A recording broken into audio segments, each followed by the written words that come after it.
في اليوم التالي توجه صباحا إلى المدينة الجامعية، فلا بد أنها أتت.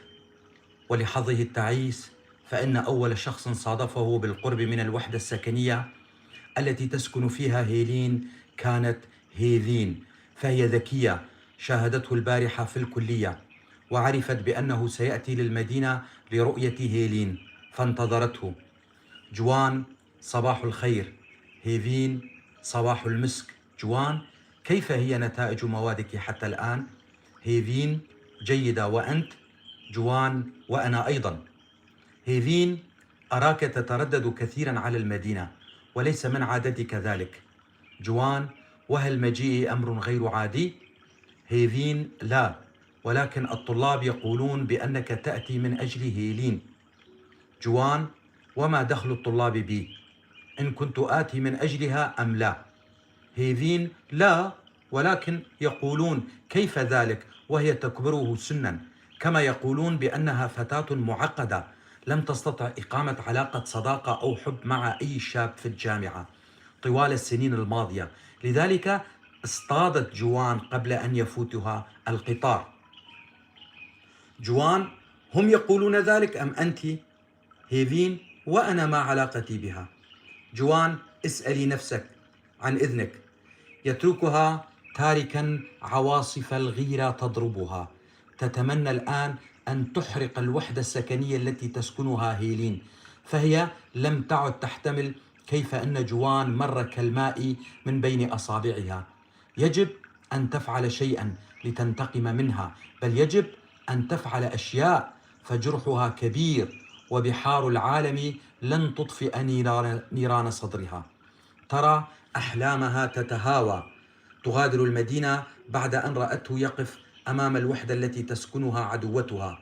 ينتظر جوان أمام باب الوحدة قليلا فيرى إحدى الطالبات خارجة منها، يسألها إن كانت تعرف هيلين وإذا ما كانت موجودة.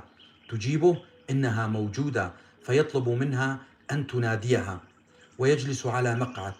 تذهب الفتاة تخبر هيلين بأن شابا ينتظرها، فتسرع هيلين إلى النافذة. إنها تعرف من هو الشاب، تراه عبر زجاج النافذة، فتفرح وتتسع حدقتا عينيها الجميلتين. تتلبك، ماذا تفعل؟ ترمي يدها إلى ثيابها والمرآة والعطر والمشط. تضحك صديقاتها اللواتي يشاركنها الغرفة ويقولن: والله إنك عاشقة. لم تعد هيلين تتحسس من هذه الكلمة، تدرك أنها عاشقة. تنطلق بسرعة بعد أن جهزت نفسها لتبدو في أجمل صورة. أمام باب الوحدة يراها فيقف وقفته العسكرية في الحب، أما هي فقلبها ينبض بالشوق، فقد كانت تظن بأنها لن تراه إلا قبل الامتحان. هيلين: الحمد لله على السلامة. جوان: وحمدا لله على سلامتك، متى وصلت؟ هيلين: البارحة مساء. جوان: اشتقت إليك. هيلين: وأنا أيضا. كل ذلك وهما متصافحان، إلى أن أدركت هيلين ذلك فسحبت يدها خجلا. يجلسان على المقعد الذي كان جوان يجلس عليه قبل قليل. هيلين: قلت بأنك ستأتي قبل امتحان الفصل الثاني بشهر، فما الذي غير رأيك؟ جوان: أنت. هيلين: أنا؟ كيف؟ جوان: لم أعد أحتمل فراقك. هيلين: وظروفك؟ يصمت قليلا فتدرك هيلين بأن هناك أمرا يخفيه. هيلين: ألسنا صديقين؟ جوان: طبعا. هيلين: فلنكن صريحين في كل شيء، فالصداقة من غير الشفافية لا تدوم. جوان: سيدتي، ظروفي هي في وضعي المادي التعيس الذي يكسر ظهري ويكبح تقدمي، فأنا جبل بلا شجر، أنا رجل بلا ظهر. هيلين: الفقر ليس عيبا، فالإنسان يقيم بأخلاقه وليس بماله، وأنت لا يعيبك شيء. جوان: ما يعيبني أنني لست كأصدقائي، فشراء محاضرة بالنسبة لي أمر مرهق، وشراء بنطال مخاطرة، أما الذهاب في رحلة مع أصدقائي فحلم يخطر ببالي أحيانا. هيلين: ألا يعمل والدك؟ جوان: بعد خروجه من السجن لم يعد قادرا على العمل. هيلين: والدك كان سجينا، لماذا؟ جوان: بسبب توزيع منشور يدعو إلى إعادة الجنسية للمجردين منها. هيلين: وهل أنتم من أجانب محافظة الحسكة؟ جوان: لا. هيلين: ما دمتم غير مجردين من الجنسية فلماذا يقوم والدك بالمطالبة بإعادتها؟ جوان: القضية ليست شخصية بل هي عامة، وهو منتمٍ لحزب كردي يطالب بإعادة الجنسية للمجردين منها، وأنا أيضا منتمٍ للحزب نفسه. هيلين: أليس لديكم مورد آخر؟ جوان: لدينا أرض زراعية لكنها ليست ملكا لنا، والمواسم في السنوات الأخيرة ليست جيدة. من نافذة غرفة هيلين تناديها صديقتها التي تسكن معها، تقول إن صديقاتها جئن ليسلمن عليها. هيلين: يجب أن أذهب. جوان: متى نلتقي؟ هيلين: غدا 9 صباحا أمام باب المدينة. قام جوان متجها إلى خارج المدينة وقد أشعل السيجارة منتشيا باللقاء، فهي أيضا تشتاق له كما يشتاق لها، وعيناها كانتا تشرقان بالحب، وقد تجهزت للقائه كالعروس التي تتجمل في يوم عرسها. ففي أول لقاء كانت جامدة ورسمية، أما الآن فالحب جعل أنوثتها تطفو على السطح. كم هو جميل أن تحب شخصا وتعرف بأنه يحبك دون أن تعترف بذلك. ركب الباص متجها نحو الكلية حيث كان شيار ينتظر مجيئه. شيار: كيف تفعل ذلك يا جوان؟ جوان: ماذا فعلت؟ شيار: كيف تدخل إلى الوحدة السكنية للطالبات؟ لم أتوقع منك هذا التصرف أبدا. جوان: أنا لم أفعل ذلك، بل وقفت أمام الوحدة وطلبت من إحدى الطالبات أن تنادي هيلين فنادتها وجاءت. ثم من قال ذلك؟ شيار: سامي أخبرني بذلك، قال بأن إحدى الطالبات أخبرته. جوان: بالتأكيد هيفين أخبرت. شيار: هو لا يتكلم مع هيفين. جوان: إذن هذه العنكبوتة أخبرت العديد من الطالبات بذلك، كم هي مفترية. سأذهب لأوبخها الآن. شيار: ستنكر ذلك وربما تقول لك بأنك تفتري عليها. جوان: ماذا أفعل إذن؟ شيار: اهمل الموضوع واتركها في ملحها، فربما فعلت ذلك كي تذهب وتواجهها فتنكر وتسجل عليك نقطة، وبذلك تثيرك كي ترتكب أخطاء، فهي لا تعرف ماذا تفعل من غيرتها. ها هو ذا سامي قادم، فلا تكبر الموضوع. سامي: مرحبا يا شباب. الاثنان: أهلا. شيار: الموضوع الذي أخبرتني به غير صحيح ولا أساس له. سامي: أعلم ذلك، فقد تأكدت منه من مصادري الخاصة، وأنت يا جوان لا تهتم بالموضوع. هذه هيفين حاقدة وستموت من غيرتها. شيار: حتى هذه لم تفتك يا سامي؟ سامي: لا يخفى علي شيء، ألم يحن لك أن تعرف ذلك؟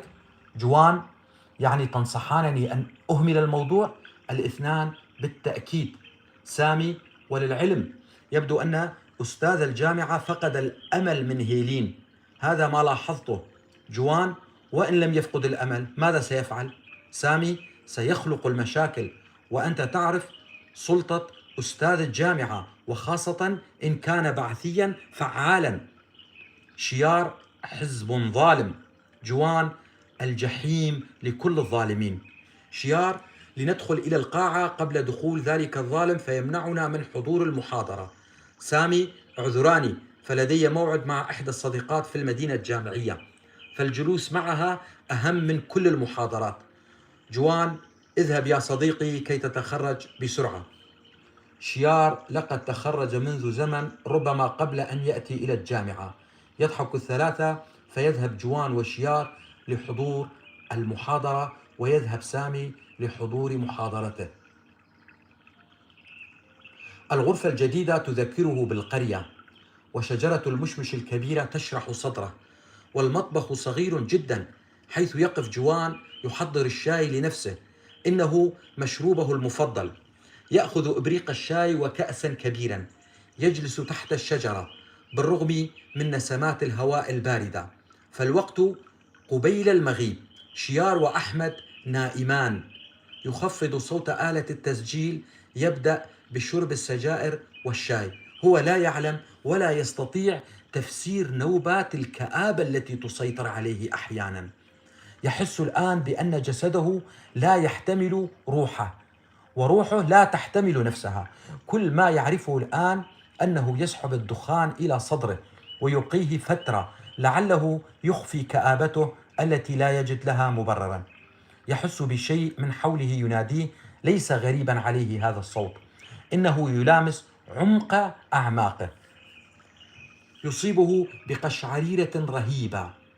يقترب الصوت أكثر، يصبح مسموعا، لا يمكن الهروب منه. الصوت: لماذا تركتني يا جوان؟ جوان: أنا لم أتركك، بل أنت تركت نفسه وتركتني وتركت الحب. الصوت: لماذا تركتني وأنت تعلم بأن روحي معلقة بك كتعلق النجوم بالسماء؟ جوان: لا تقولي ذلك، وأنا طلبت منك أن تتركي الحزب اللعين وأنت رفضت. الصوت: لماذا تركتني يا خائن وأنت تعلم بأنني مستعدة أن أترك روحي لأجلك؟ جوان: ليس صحيحا، لأنك لم تترك الحزب لأجلي، وأنت تعلمين بأنني أكره هذا الحزب، فهو من تسبب في خراب البلد واعتقال أبي فيما بعد. الصوت: يا مجنون، لم أكن أتوقع أن تتركني بهذه السهولة، فالحزب لا يعنيني بشيء، وقلت لك بحجة الاجتماعات الحزبية الأسبوعية أخرج من البيت برفقة صديقاتي، لأن أمي لا تدعني أخرج من البيت لأزور صديقاتي. جوان: لا يهمني هذا، بل الذي يهمني أنك تركتني ولم تتركي. الصوت: تركتك؟ أترك روحي ولا أتركك، بل لم أتوقع أبدا أن تقول لي حينها أننا لا نصلح لبعض بعد أن قلت لك لن أترك الحزب. جوان: وماذا كنت تريدين أن أقول لك؟ الصوت: كنت أظن بأنك ستكرر طلبك مرة ثانية وثالثة، ولكنك قطعت الطريق ودست على قلبي الذي لم ولن يحب غيرك. أبي هذه السهولة تتخلى عني؟ وأنا بعدها حاولت معك لسنة كاملة كي تعود لي، ولكن دون ما فائدة. وكنت تخرج من المدرسة وتمشي باتجاه القرية، وأنا أقف أنظر إليك وأنت لا تلتفت خلفك أيها الظالم. جوان: كنت أعلم بأنك تنظرين إلي، وأنا كنت أمشي وكأنني أمشي على قلبي. الصوت: كم أنت عنيد، فقد هدمت وهدمت حبنا، وها أنا زوجة رجل يكبرني سنا ولا يحبني ولا أحبه. أنا أعيش في جحيم وأنت السبب. جوان: لا تقولي ذلك، فأنت سبب كل شيء، فكل شيء يمكن أن يكون على ما يرام لو سمعت كلامي. ثم ماذا تريدين مني وأنت الآن أم لطفلة؟ الصوت: كلما أنظر إليها أتمنى لو كانت ابنتك. لماذا تركتني يا جوان؟ لماذا؟ يبتعد الصوت وهو يكرر هذه الجملة: لماذا تركتني؟ لماذا؟ يصحو جوان من صدمة الصوت ليرى بأنه ملأ الأرض أمامه بعقاب السجائر، وكأنها فوارغ رصاصات من بندقية حارب بها كتيبة من الجنود. إنه يوم الأربعاء، وهو يوم نحس بالنسبة له، فجدته والدة أبيه وقد كان يحبها كثيرا ماتت في مثل هذا اليوم حين كان في الصف التاسع. وفي مثل هذا اليوم جاء من المدرسة وقد كان في الصف الأول الثانوي، فرأى أهل القرية مجتمعين في ساحة بيتهم والنسوة يبكين، فخاف كثيرا ظانا أن أحدا من أهله قد توفي، فأسرع باتجاه البيت ليرى جارهم العجوز وقد نحر بقرتهم الوحيدة التي كانت كل ثروتهم، إذ كانوا يأكلون من لبنها ويبيعون بعضا منه أيضا فيغطي جزءا من مصروف البيت. كانت البقرة مريضة، كان والده قد اشتراها ب100,000 ليرة سورية، وبعد عدة أيام من العام نفسه وفي مثل هذا اليوم المنحوس جاءت المخابرات إلى بيتهم صباحا ليقتادوا والده فلا يعود إلا بعد 1 و8 أشهر. كم يكره جوان هذا اليوم. يقوم ويأخذ إبريق الشاي للمطبخ ويخرج للشارع. لربما تخرج هذه الكآبة من روحه. يبدو الشارع حزينا، لا شيء يوحي بالأمل، فالناس عائدون من أعمالهم منهكين في البحث عن لقمة عيش أولادهم. هذه الطغمة الحاكمة وضعت الشعب في سجن الأشغال الشاقة، فحتى الصغار يعملون من الصباح حتى المساء، ومنهم من يعمل ليلا. فعند مجيء جوان لدمشق في بداية السنة الدراسية أخذ أخاه أحمد لفندق الشيراتون، فأصر الرجل الذي وجد عملا لأخيه أن يعمل هو أيضا. قال له: على الأقل تؤمن مصروفك لعدة أيام. فقبل وعمل هو وأحمد في مطعم الفندق. وصادف ذلك اليوم عرس لأناس متدينين، فحول مسبح الفندق كان هناك الرجال، ولم تكن هناك أغانم بل آيات قرآنية، يسمون ذلك مولدا. أما الطعام فكان كثيرا جدا، حيث قال أحد العمال إن هذا المولد كلف 3 ملايين ليرة سورية. حينها همس جوان لنفسه: ما دام هؤلاء متدينين فلماذا لم يقيموا المولد في صالة عادية ويتبرعوا بالباقي للفقراء؟ أما الصالة المغلقة فكانت لاحتفال النسوة. كان عمل جوان يقتصر على إرشاد المدعوين إلى مكان الطعام والشراب، فطلب منه المشرف على العرس أن يأخذ إحدى النسوة إلى مكان احتفال النساء، فأخذها. وعندما تم فتح باب الصالة المغلقة لم يغلق جوان عينيه، بل نظر إلى داخل الصالة عندما دخلت المرأة، فكان عرس النساء يختلف عن مولد الرجال، فهناك آيات قرآنية وهنا أغانم ورقص شرقي ولباس قصير. عاد جوان ليطمئن على وضع أخيه الذي كان يعمل في المطبخ، فسأله عن حاله. أحمد: انظر إلى كل هذا الطعام الزائد، فهو يكفي لإطعام أهل قريتنا كلهم، ولكن للأسف نرميه في حاوية القمامة. جوان: لا علاقة لنا بهم، دعنا ننهي هذا اليوم ونعود للبيت. فظهري انكسر من الوقوف. لو لم يكن هؤلاء متدينين ماذا كانوا فعلوا؟ أحمد: هؤلاء لا يهمهم إلا التفاخر ولا شيء آخر. أنهيا العمل في 3 بعد منتصف الليل وغادرا الفندق. وفي الطريق أوقف طفل صغير السيرفيس، فاستغرب جوان: كيف لطفل بهذا العمر أن يبقى في الشارع إلى مثل هذا الوقت؟ جوان: كم عمرك؟ الطفل: 12 عاما. جوان: وماذا تفعل والفجر يكاد يبزغ؟ الطفل: أعمل في مطعم.